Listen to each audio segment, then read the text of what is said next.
जय श्री कृष्ण दोस्तों आज हम बात करते हैं स्त्रियों के समुद्र शास्त्र के ऊपर। हमने पिछले वीडियो में पुरुषों के समुद्र शास्त्र के ऊपर चर्चा की थी कि पुरुषों का प्रवृत्ति आकृति कैसे देखकर हम पहचान सकते हैं कि इनका स्वभाव किस तरह का होगा, कौन से पुरुष श्रेष्ठ हैं, कौन से पुरुष को श्रेष्ठ नहीं माना गया है। इस पर हमने पिछले वीडियो में चर्चा की थी। आज हम बात करते हैं स्त्रियों के ऊपर कि महिलाओं का जो आकार है, उनकी शारीरिक संरचना है, उसे देखकर हम कैसे पहचानें कि कौन सी महिलाएं श्रेष्ठ मानी गई हैं और कौन सी महिलाएं सामान्य श्रेणी में मानी गई हैं। तो ये सब हम जानकारी समुद्र शास्त्र के आधार पर करते हैं। समुद्र शास्त्र एक गहरा शास्त्र है, इसीलिए इसे समुद्र शास्त्र की संज्ञा दी गई है। इसमें अत्यधिक जानकारियाँ उपलब्ध हैं मनुष्य के हाव भाव स्वभाव के आधार पर, और उसी के आधार पर उसका वर्गीकरण भी किया गया है। तो दोस्तों, स्त्रियां जो सामान्य रूप से देखने पर, अगर जो मस्तिष्क जिसका ललाट गज के समान हो, ऊंचा उठा हुआ हो, उसकी जो मांग भरने की जो रेखा है वो सामान्य रूप से सीधी लिए हुए हो, सीधी हो, आकार में थोड़ा पुष्ट होनी चाहिए, ऊंचाई लिए हुए होनी चाहिए, ऐसी महिलाएं श्रेष्ठ मानी गई हैं। बालों में गहरापन, लाल कालापन लिया हुआ हो, वो सामान्य घुंघराले बाल भी श्रेष्ठ माने गए हैं। आंखों की अगर हम बात करें तो आंखों की जो किनारे हैं वो लाल रंग लिए हुए हों और शेष भाग सफ़ेद गाय के दूध के समान लिया हुआ हो, आंखें पुतलियां काली हों, ऐसी औरतें महिलाएं श्रेष्ठ मानी गई हैं।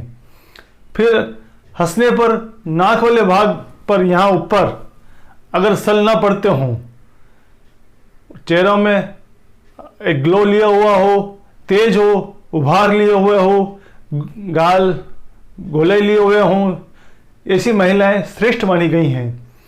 चिपटे चेहरे वाली महिलाओं के लिए, जिनकी आँख के नाक के आसपास या आँख के आसपास जो हिस्सा है वो हंसने पर ज़्यादा सल लिए हुए हो, वो श्रेष्ठ नहीं माना गया है, क्लेशकारी माना गया है। सामान्य रूप से कहा गया है कि ऐसी औरतें पति विहीन होती हैं, ये शास्त्रों में दिया गया है।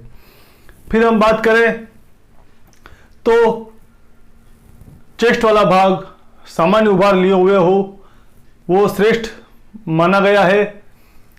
हाथों की अगर हम बात करें तो पतली अंगुलियां गोले लिए हुए, वो श्रेष्ठ मानी गई हैं।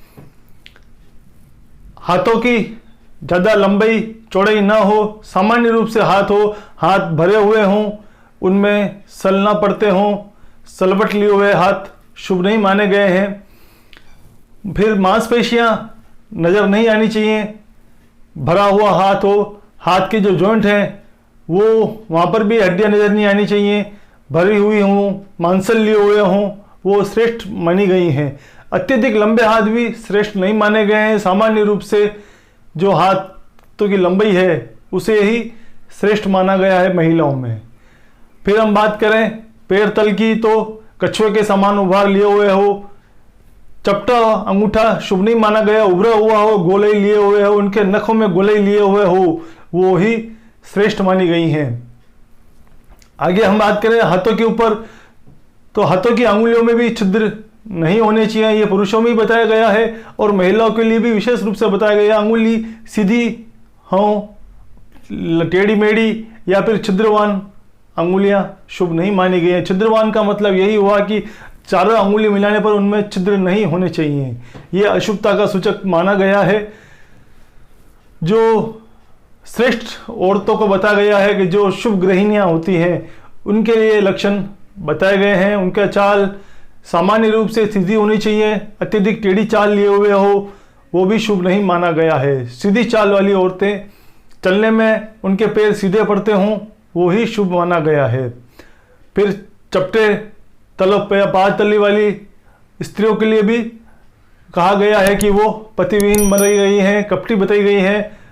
सामान्य रूप से उभार लिए हुए हो, कछुए के समान कछुए की पीठ के समान उभार लिए हुए हो, ऐसी महिलाएं श्रेष्ठ मानी गई हैं। तो दोस्तों आज हमने बात की औरतों के महिलाओं के ऊपर कि किस प्रकार महिलाओं का स्वभाव होता है। अब इनकी हम आवाज़ के बारे में बात करें तो हंस के समान जिनकी आवाज़ लिए हुए हंसी में अगर कर्कशता है तो वो शुभ नहीं माना गया है।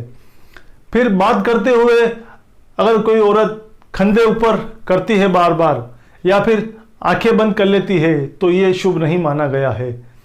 सामान्य रूप से हंसी में एक आकर्षण होना चाहिए। हंस के समान आवाज़ शुभ मानी गई है।